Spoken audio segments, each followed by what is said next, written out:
theta is equal to 0 degrees, that is the angle between area vector A and magnetic field B is going to be 0 degrees as they are parallel.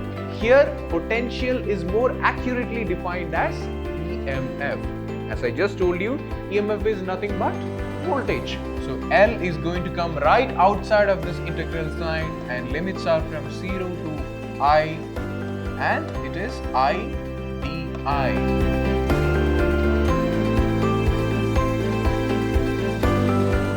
Hey all, I am Hari Krishnan from the Department of Physics, Vidhyaashram PU College, the Temple of Excellence. And we are going to learn something very special today, that is EMF, that is electromotive force, which is actually not a force but rather a voltage. But legend has it that some scientists mistakenly thought that it was a force and they named it as electromotive force. But in actuality, it is just voltage.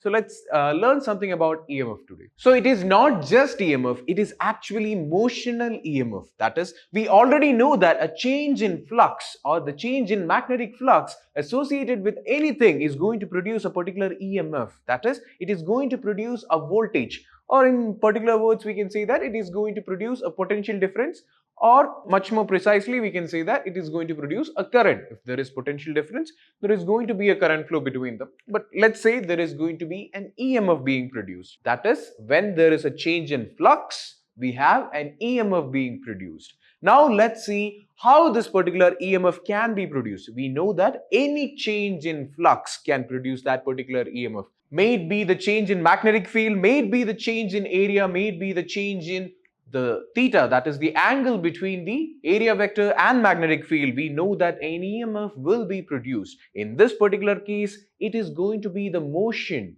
that is going to produce this particular change. So let's see what is going to produce that particular change and what is going to produce that particular EMF here.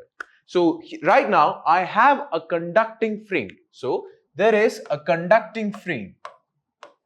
It is a conducting frame, which means it can easily allow electricity to pass through them. Let's imagine that this particular frame is made up of copper or gold or silver, which means they are very good conductors of electricity. So this particular frame is set up in such a way that I can move this particular bar.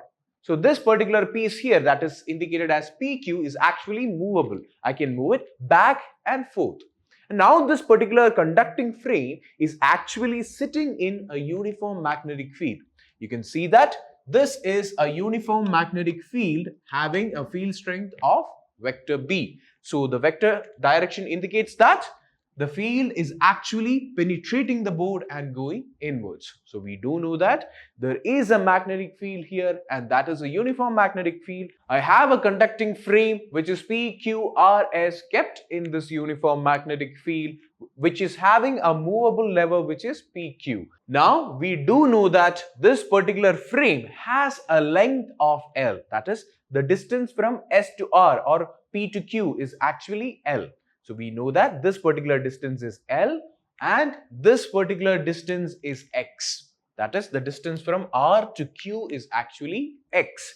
So these are the parameters we already know. Now we are going to do something magical. So what do we know? We do know that there is going to be a change in flux. That is, phi B is going to change because I'm going to move this particular rod. That is, PQ rod is going to be moved inwards or outwards. I'm just going to move this particular rod.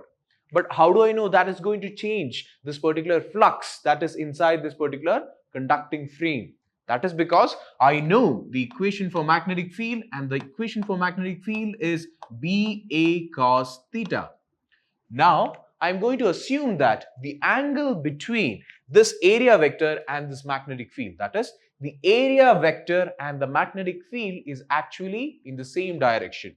So if flux is going inwards, the area vector is also pointing inwards, which means the angle between them is going to be taken as 0 degrees. In most of your derivation, as I said before, the angle for easiness or ease of comfort is going to be taken as 0 degrees, so that we have an easy way of doing the calculations. It is an ideal condition.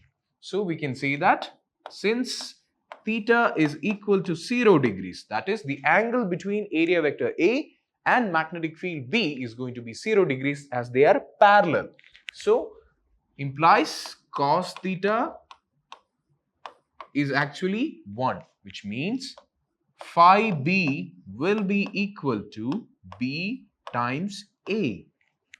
Now, we do know that the strength of the magnetic field is not going to change. Just by moving this rod, the strength of the magnetic field is not going to change, but the area is going to change. The flux is going to change because the number of field lines penetrating through a particular area is going to change.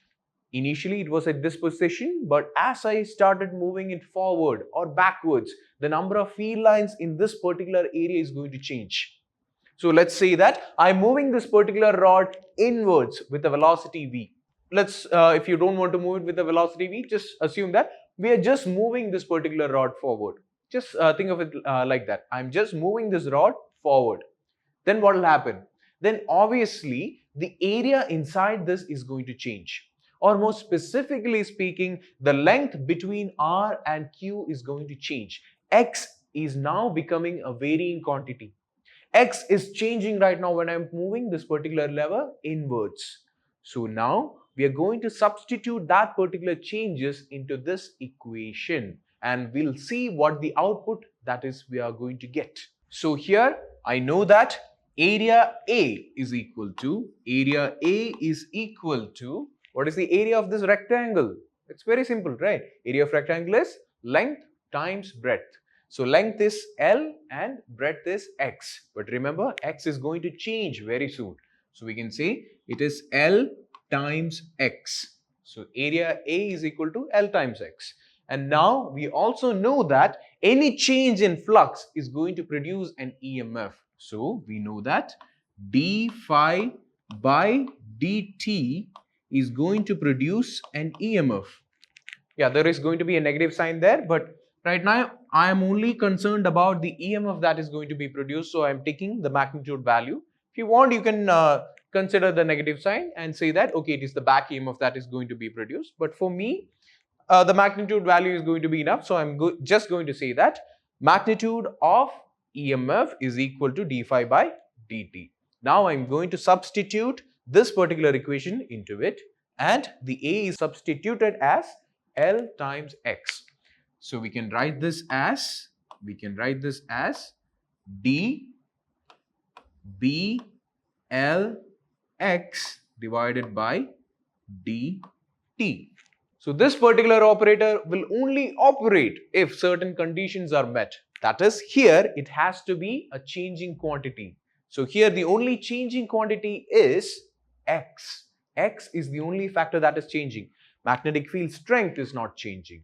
The length is not changing, which means the only changing quantity here is X. So B and L are going to be treated as constants. So they are going to come right out of the operator. That is, it is not going to be differentiated. So B and L will come right out and the remaining quantity will be dx by dt. So what is dx by dt? That is dx divided by dt, rate of change of displacement. Rate of change of displacement is nothing but velocity.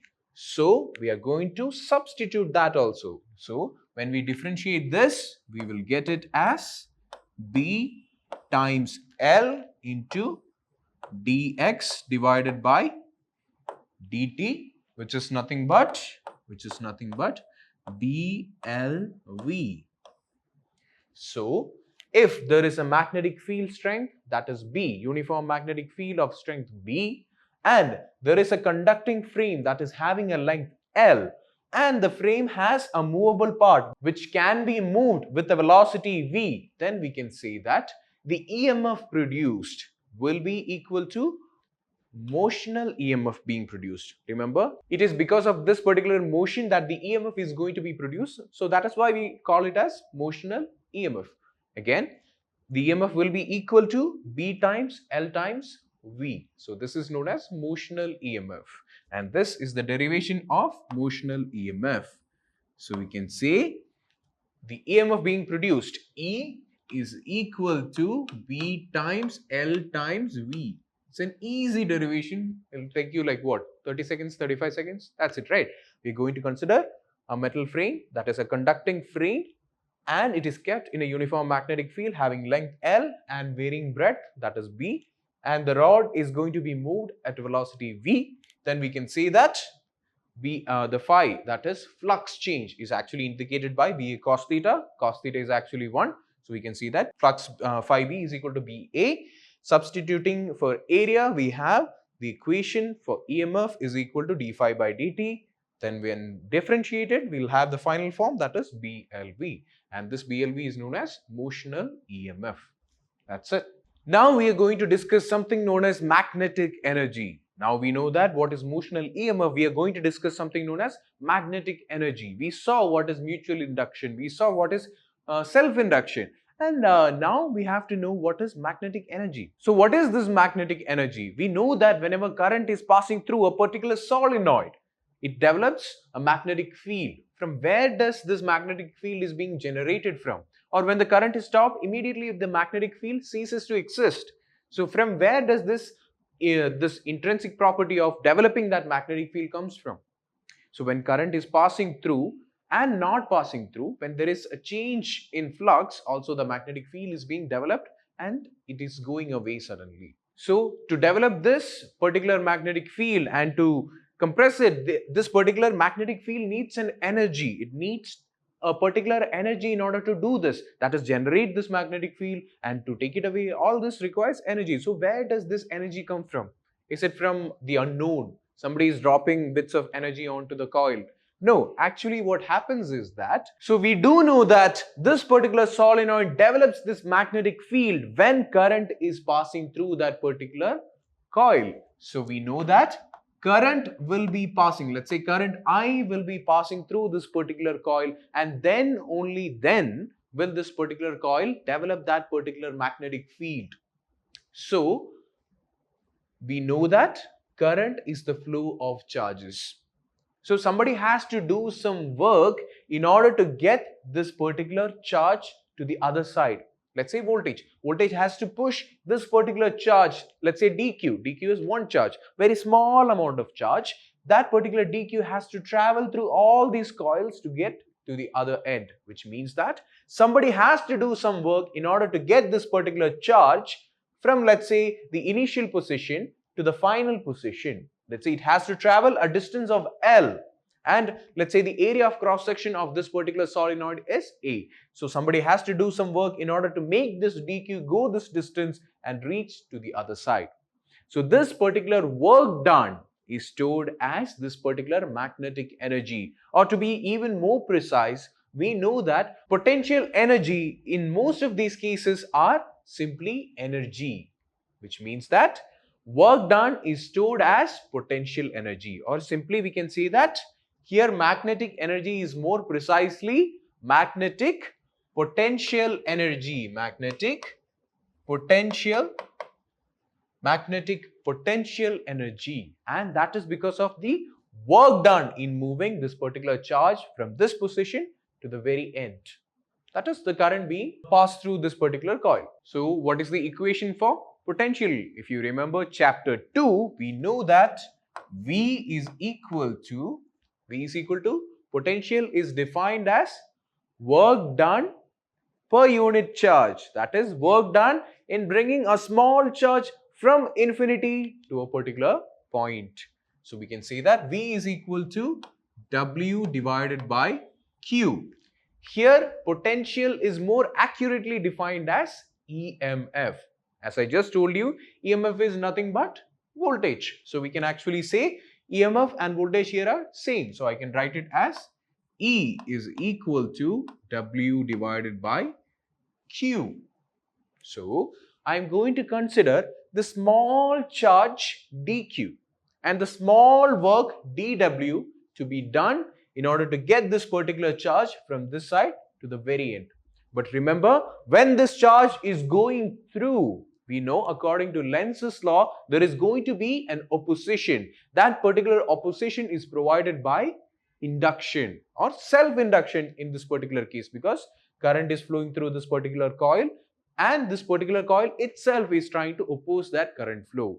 So we can say when this charge is trying to flow through, there is a resistance being faced, there is an opposition being offered. That particular opposition is offered by self-induction, and that is the reason why the EMF is being generated. Now we are just talking about the technical term. In terms of work, I have to, or this particular voltage or this particular current that is passing through has to do some work.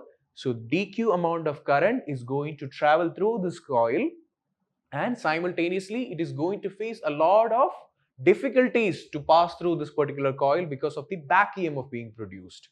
So it has to overcome this particular back EMF in order to reach the other side. So that is written down as, so I'm going to consider the small charge dq and the small work I have to do in order to get one charge to the very end. So dq is the small charge, dw is the small work done. So I can rearrange this equation as eq is equal to w. So this is the general equation. I'm going to consider a specific case where I'm going to push a small amount of charge, that is dq.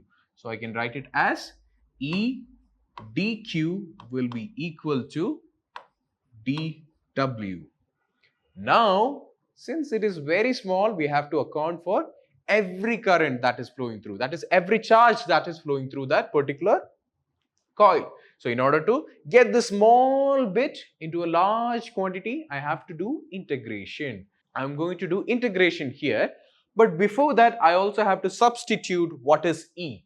We already know that E is nothing but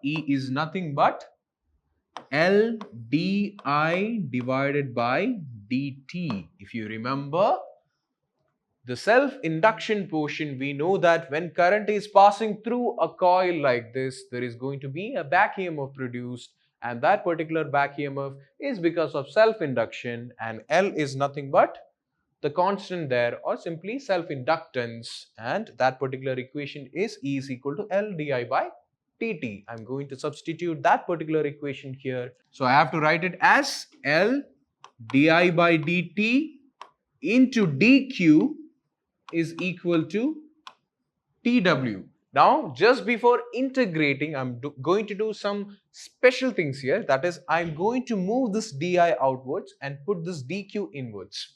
So that is, I'm just going to rearrange this.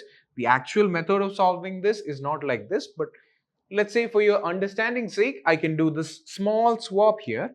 So instead of writing down as di by dt, I'm going to write it as L dq by dt into di.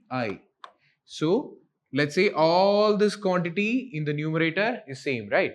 So what I'm doing is that I'm going to take the dq inside and put the di outside. So I'm going to write it as L dq by dt into di, which is equal to dw. Now I am free to integrate this particular quantity. So we know that dq by dt is nothing but I, that is rate of change of charge, or simply the flow of charge is indicated as current flow. So I can write it as L I di is equal to dw. Now I'm going to integrate this particular quantity. So integral Li di is equal to integral dw. So we know that if we integrate small work, we will get large work.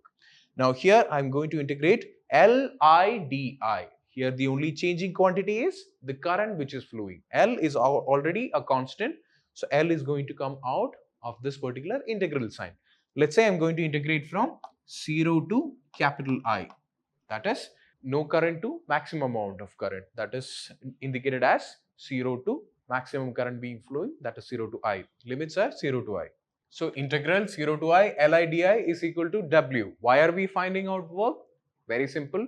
Just like before in the second chapter, if we decide or if we can find out what is the work done in order to push this charge over this particular distance, we know that that particular work done will be equal to the potential energy of that particular system. Work done will be stored as the potential energy of that particular system. So now we know that this is the equation for work done, which is actually meaning that we are going to find the potential energy of that particular system. Now, so L is going to come right outside of this integral sign, and limits are from 0 to I, and it is I di. So if we integrate this particular quantity, you know integration. I hope you know integration. So you will get L into If you integrate I to the limits, you'll get I square divided by 2. So any integral, that is integral x dx, is actually equal to x square by 2. Just like that, you will get I square by 2, or generally you can say that any quantity can be integrated as x raised to n plus 1 divided by n plus 1. If you integrate integral x raised to n, that is if you integrate x raised to n, you're going to get x raised to n plus 1 divided by n plus 1. So here it is I, so we can say that it is I raised to 1 plus 1, I square divided by 2 within the limits 0 to capital I. So upper value minus lower value. If you substitute 0, it is going to be 0. So we are going to say that this will be equal to L into upper value, that is I square divided by 2 into 0 square by 2, that is nothing but 0. So we have the equation of work done as Li square divided by 2, or simply half Li square, which is equal to work done. Now we do know that this particular work done is stored as potential energy. So instead of W, I'm going to write it as U. So I can write it as U, that is potential energy, that is equal to the work done, is equal to half Li square. So we can write it down as U is equal to half Li square. That is the equation for the potential energy that is stored inside this particular solenoid when current is passing through that. That particular energy is the factor that is providing magnetic field in order to go up, down and all that. So U is equal to half Li square. Now, if you look really closely at this particular equation, as I told you before, magnetic field and electric field are actually complementary to each other, or they share a certain level of symmetry with each other. So anything that happens here automatically will have a sort of thing that is going to happen there also. So here it is U is equal to half Li square. There we do know one derivation which had a similar meaning, that is CV square divided by 2, or simply half CV square. During the derivation of capacitance, we solved and we found out the potential energy stored, or the energy stored in a capacitor, was equal to half CV square. Here it is half Li square. So there is a certain level of symmetry. So you can actually say that this half CV square is analogous to the magnetic field energy that is stored, or simply magnetic potential energy that is stored. So these are actually analogous. Again, one more symmetrical thing you can actually notice in magnetic and electric field. So I hope you have understood what is motional EMF and how we can solve, or how we can find magnetic potential energy stored in this particular solenoid, which is having an area of cross section A, a length of L, and current I passing through that, or simply dq amount of charge passing through that. I hope it is very clear. That is all in this particular class. I'll see you all very soon with a new topic in the next class. Until then, bye. Thank you.